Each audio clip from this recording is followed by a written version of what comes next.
Let's stay with our big focus today is the national water crisis. Of course, there are numerous areas countrywide where residents either don't have access to clean drinking water or they just have no water at all. Now, South Africa inevitably would have faced a water shortage post-2020. Why did government rest easy in the knowledge that its infrastructure would uphold and not tackle municipal mismanagement and corruption? For more on this, I am joined by Bhagwan from the Water Research Commission. He is the Executive Manager of the Water Use and Waste Management. Jay, thank you so much for your time here on eNCA. Of course, this is something that we saw even in the form of Eskom, right, where warnings were made by engineers, etc., to government to say, look, the population is growing and things need to be upgraded or more needs to be built, but then we are relaxed. What's the reason for this? Well, Masego, thank you for having me this afternoon. I need to kind of start that, government has a big challenge. And, since the democracy, we inherited a huge inequity in our country. Nearly half of our population did not have access to equitable or safe water supply and sanitation services.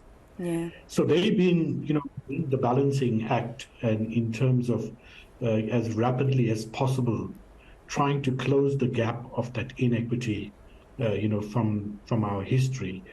The trade-off has been that, you think you inherited systems that were quite what you would call robust and integrity was quite good.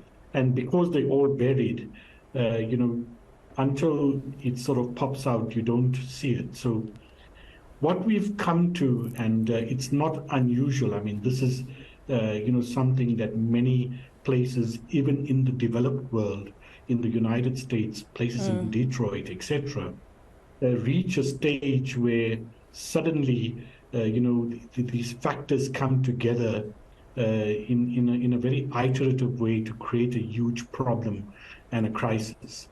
So yeah, we at that stage because for us it's a cocktail of issues.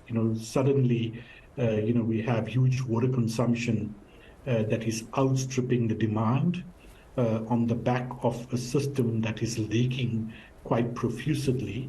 Yeah. And we're now beginning to understand that the integrity of our infrastructure is not what it was and what we expected because it is underground. And, with the skills and the capacity gaps we have this cocktail of issues that we now need to start dealing with. So, Jay, we all know that, for instance, Rand Water, the bulk water supply, that even gives water to Joburg Water, for instance, is still deemed one of the safest, in a lot of African countries and sometimes even internationally. How long are they going to enjoy this if this crisis is not fixed?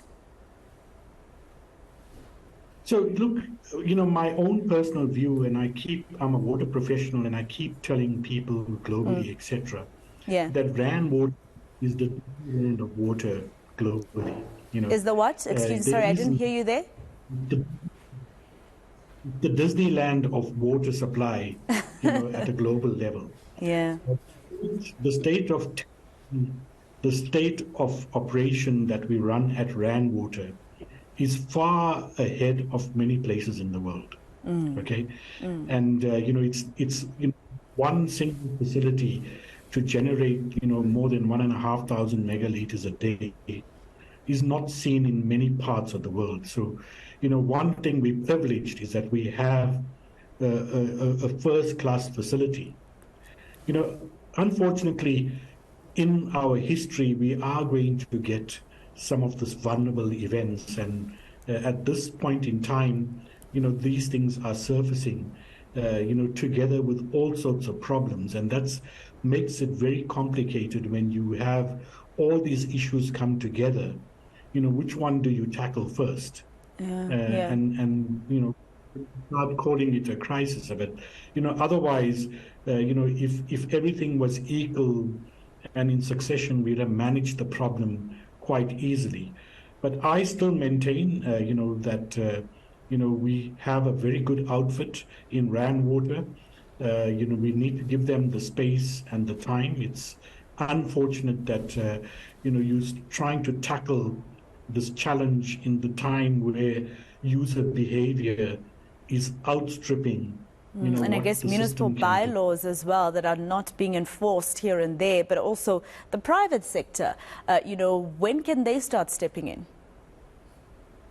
Yeah, well, look, this is one of the elements that we've inherited, that private sector kind of came in with the attitude that we didn't have to be part of the equation because we had a new democratic government and they should solve all the problems. That is not how the rest of the world operates. The rest of the world works with the private sector and industry, etc., to service and manage water supply in a collective manner.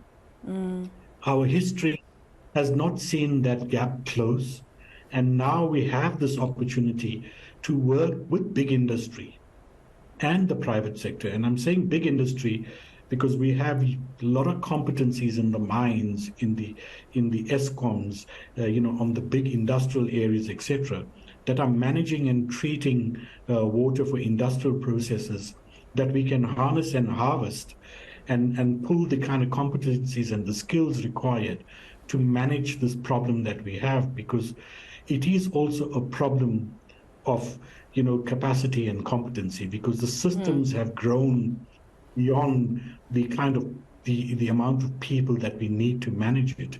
Yeah. And the municipal sector is saying so, that look, we've grown so big that we don't have the soldiers to deal with all of this. Yeah, exactly. Well, it's one of those vicious cycles, and unless we sort them out, we probably will end up not enjoying the fact that we have a company that is the Disney World of water, like you described it. Jay, thank you so much for your time here on eNCA and for your expertise. Jay Bhagwan, he is from the Water Research Commission.